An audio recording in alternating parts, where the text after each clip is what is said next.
Díomh gachtainna agus fáilte arás go dtí scéalta le hAoife.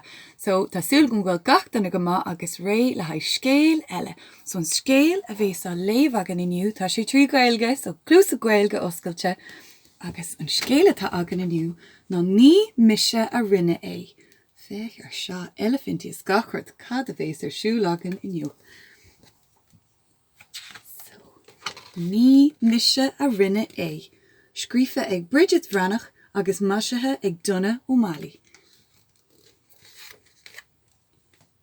Bhí ag séimi ag gcónaí ag sprí. Nuair bhí sé leis féin, ba bhrá leis cóirde nua a chumme agus cluiche a imirt lo. Ach má bhí timpiste ag séimi, ní ar féin a bhí an lucht ar curbe. Ní mise a rinne é, dearg sé. Lá amháin, bhí sé ag ligean ar féin go raibh sé ina bháiste ar an circus. Anis a róin a dúirt sé, cá chúm an líomhróid.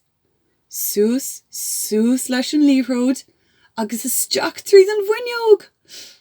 An sin chuala sé glór whammy. A chéimi? Ní mise rinne é, ar sa séimi. Is ar an rón atá an lucht. Rón muis, ar sa mami. Nach bhfuil mo róhan le déanamh agam, agus mama ag teacht ar cuairt imórach. Ar báil, rinne séimi córan mór bréagán sa Maisithe.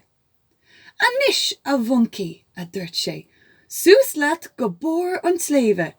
Suas leis an monkey, agus a nuas leis na bréagán. An sin glór mami. A chéimi?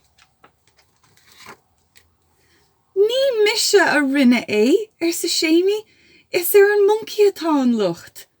Monkey muis, ar sa mami. Tá an áit trína chéile agat, agus mama ag teacht ar cuairt imórach.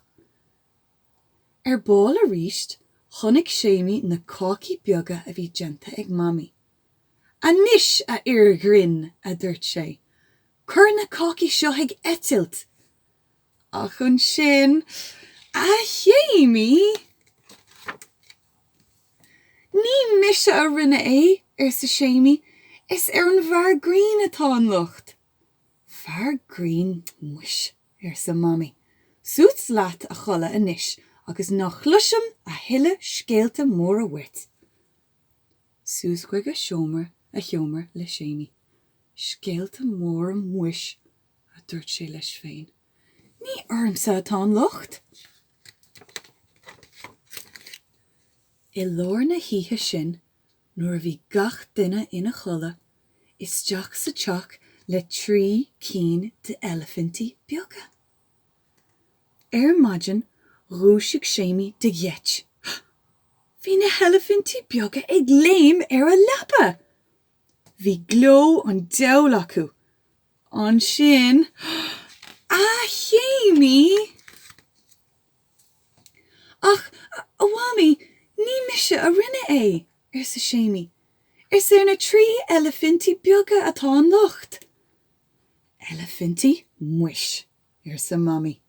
Glad suas an áit seo, a níos díreach.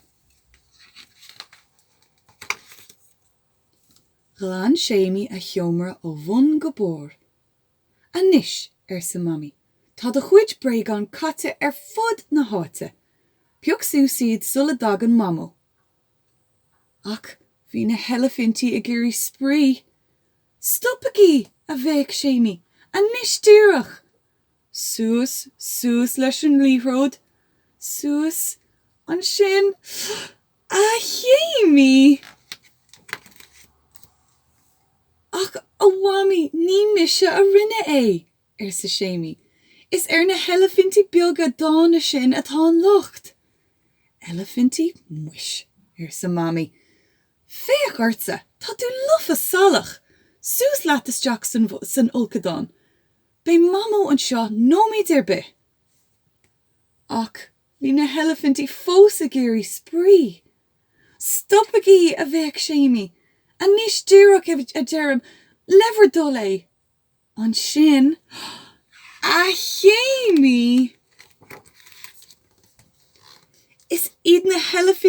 beaga a bhí ag sabal an isce a bhami, sa séimi. Ní mise! Tú féin agus do chuid elephantí, sa mami. Nach bhfuil a is agat go bhfuil a céatáid teachta nniu. An sin, ding dang, Mamo! A bheith mami. Ach ní Mamo a bhí ag an doras. Trup, trup, trup. Ach Mami elephant. Mami elephant? Sa mami? Trí cín de elephanty beaga? Dúirt mé leat sa séimi. Dúirt mé leat. Agus an rón cuma, sa mami. Agus an monkey. Agus an fir green. Well, sa séimi. Well, sa mami. An láidir gcionn, nuair bhí mami agus mamo ag ól té sa ghordín, bhí timpiste eile ag séimi. Stop sé, bhreathnach sé ar mami. A chéimi, sa mami. Ní mise rinne é, sa séimi. Is ormsa atá an lucht. Rinne mami goire. Rinne mamo goire. Bhí séimi féin I goire cuma. Agus dan an goire sin a bhéil fa an lei agus a fa na híthe go léir. Bhí sé sin go hálinn ar fad fécin na elephantí beaga. Bhí sé sin go hálinn. Ní mise a rinne scríofa ag Bridget Bhreathnach agus Maisithe ag Donough ó Mali scéal álinn é sin. Slán is a cóide agus feicim sibh le scélín eile ar ball. Slán!